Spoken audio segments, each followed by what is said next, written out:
Hi friends, I'm Olga Koelsch and welcome to my slightly updated studio.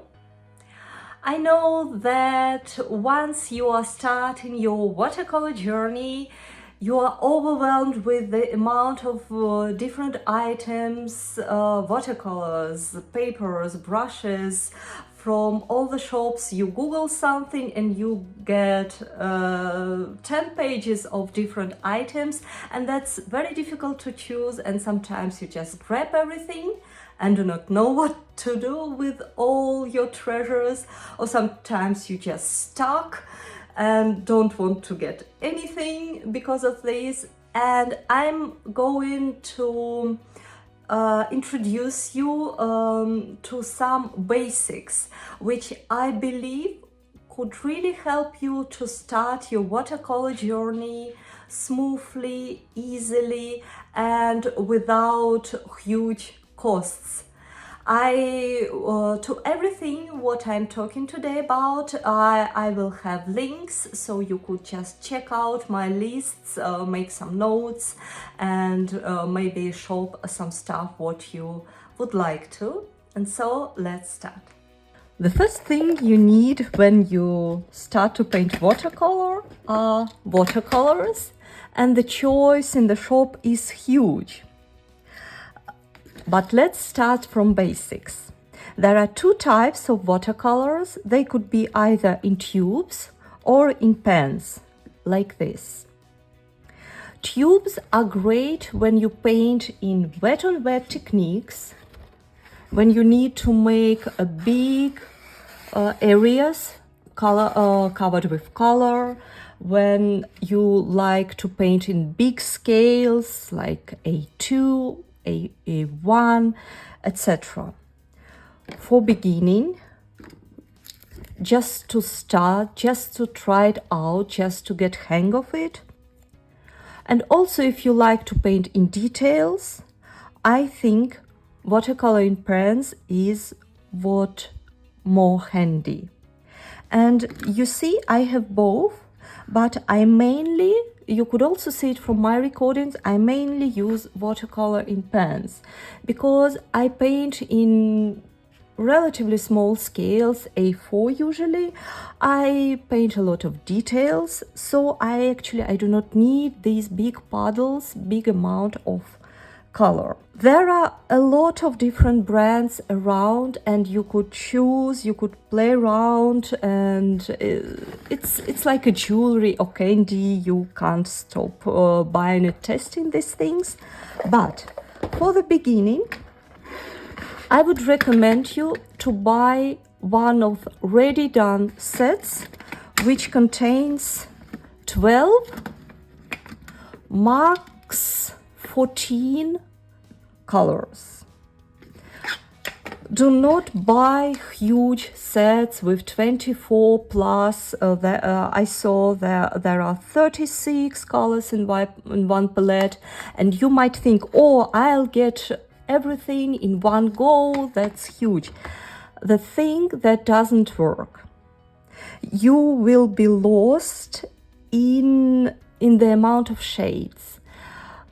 You will be lost in all these mixes. You would not get to know your colors as well as you've bought something smaller. Any set with 12, 14 colors in it is just great for the beginning. And that's my usual palette, my working palette with which I could paint in principle everything. And you could watch my previous video where I have more detailed overview. I have seen, and I attached in the link some palettes that they have one row filled with ready watercolors and one row is free, so you could later on buy and top up and create your own palette. That's, I think, the best. Another thing which is great with already set up palette is that the watercolor brand already thought it through for you. The company already arranged the colors, which mixes very nicely with each other, which are complementary to each other, that will work together in the best possible way, at least for the beginning. So let's go to the next part. If you think that watercolor paints are the key to success, that's kind of true. That's the main thing, of course. But there are two more key ingredients to the success which are highly important. And let's go to them. Watercolor paper. There are two groups again. In watercolor paper, first is just usual watercolor paper, which you could buy in every supermarket. There is a big variety of these types of watercolor paper. These are some local Norwegian brands, and I believe in your countries there is a great choice of the similar papers. What's important, that it should be written that it is for watercolor, not for acrylic, not for painting, not for drawing, but watercolor. Another type of papers, it's more noticeably more expensive, and that's more professional paper with 100% of cotton. And this paper, this type of paper allows you to create very complex paintings with multi layers on it, with a lot of details.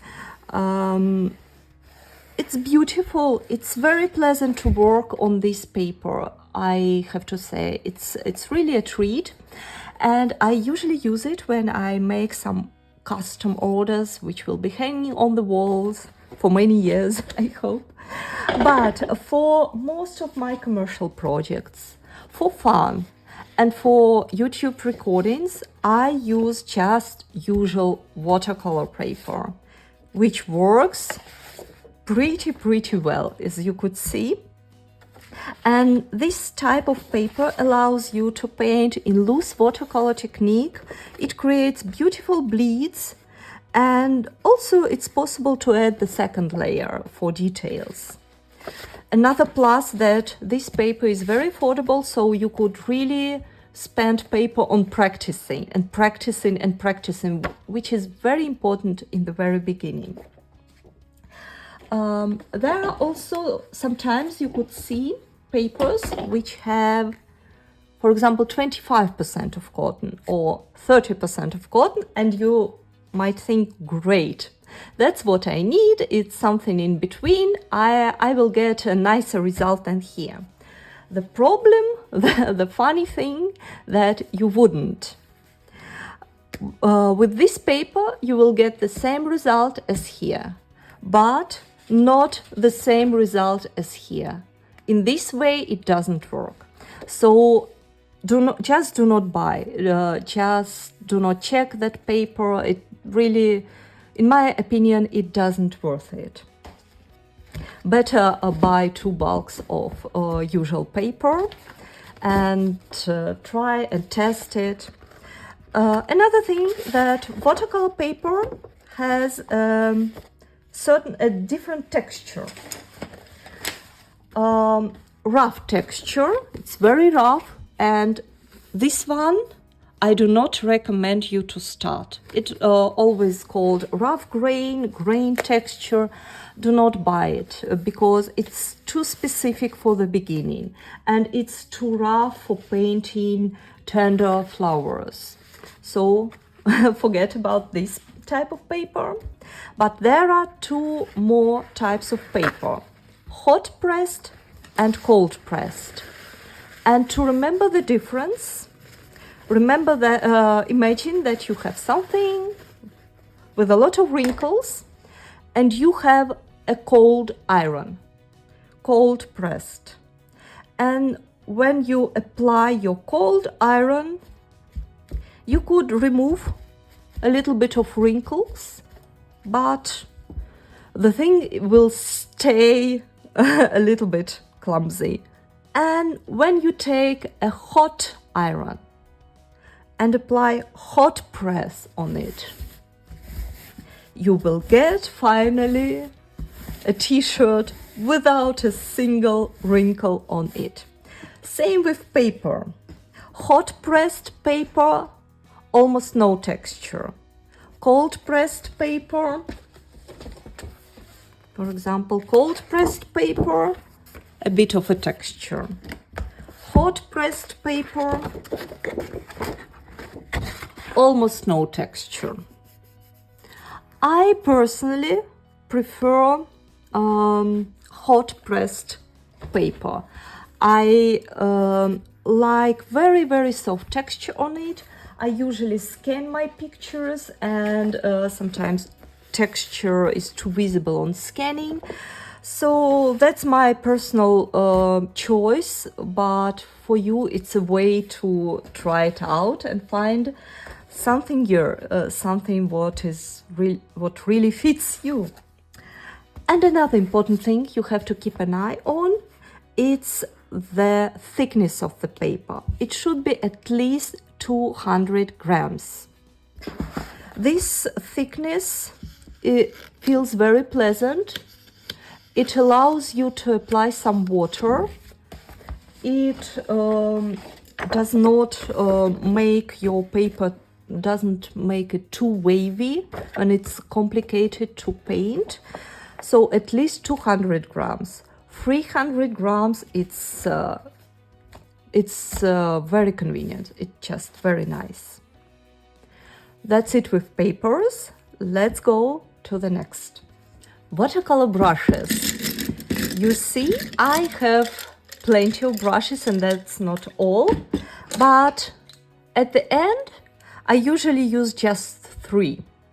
And that covers all my needs in brushes. There are 2 or 3 types of brushes. Originally there were synthetic brushes and natural brushes. Right now most of the brands substitute natural brushes with synthetic analogs. You could see, for example, synthetic squirrel, which is great to my mind because the quality and the result is the same as with natural brushes. They keep a lot of water, but it's very nature friendly, and I find it's very important. So my favorite brushes, my favorite set of brushes, I use 2 synthetic brushes of different size, and I use one soft brush. It's synthetic squirrel. I use these bigger brushes for painting big strokes, for example, big strokes, big leaves. And I use the thinner brush for stems, details, and to help with the second brush. You probably notice in my technique I usually paint with 2 brushes.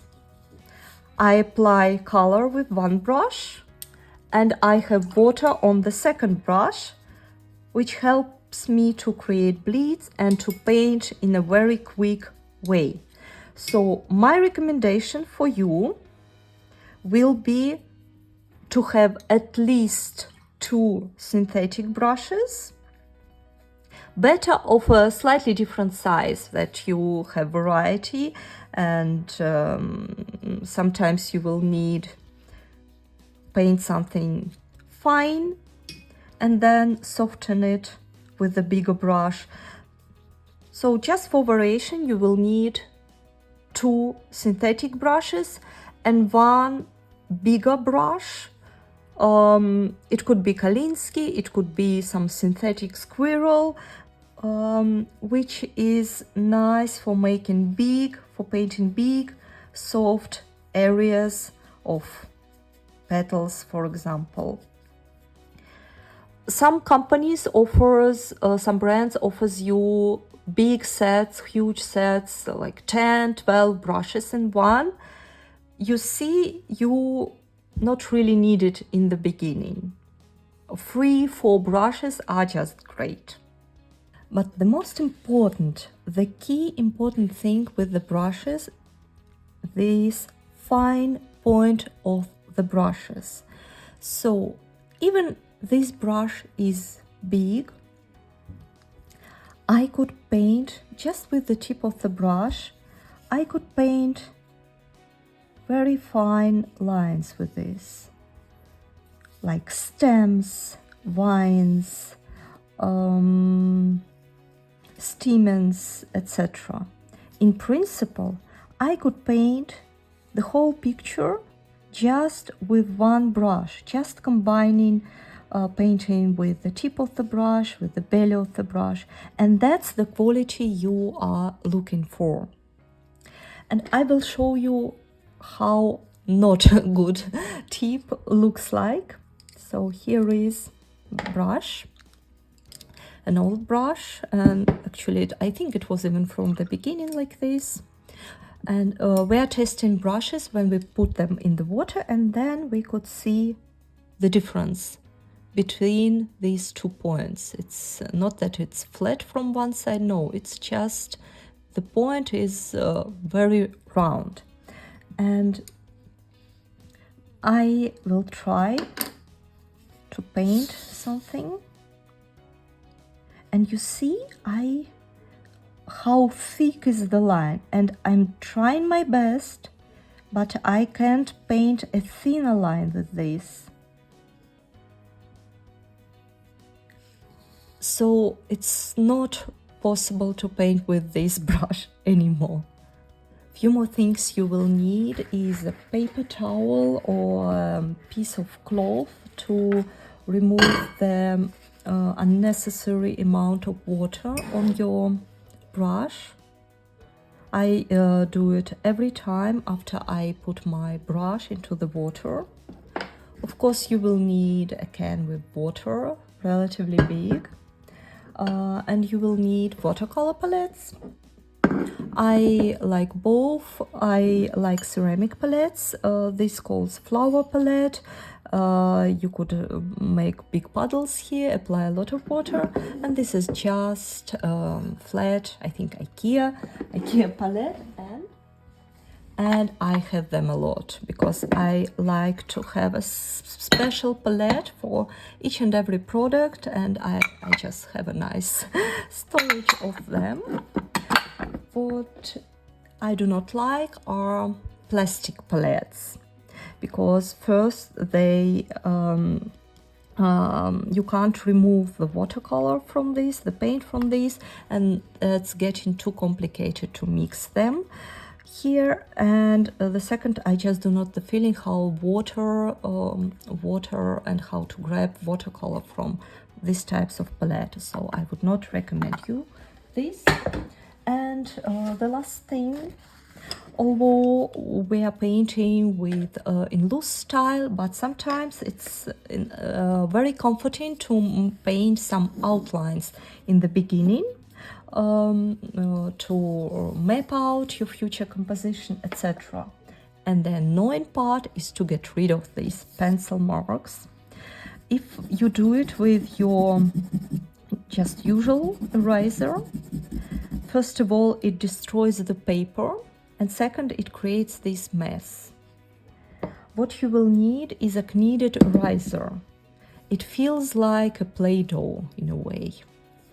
And it's really magic because you could soften all these pencil outlines without destroying paper, without this mess.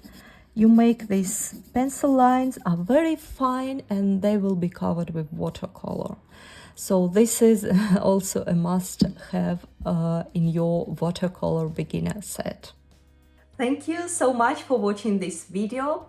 I hope you feel really inspired to start your watercolor journey, and you feel that this watercolor journey shouldn't be too complicated or too expensive, and that you got a vision. What do you need on the first stage, or what you do not need at all? And I hope you found it helpful. There are a lot of useful links below this video. Subscribe my channel and see you next time. Bye bye.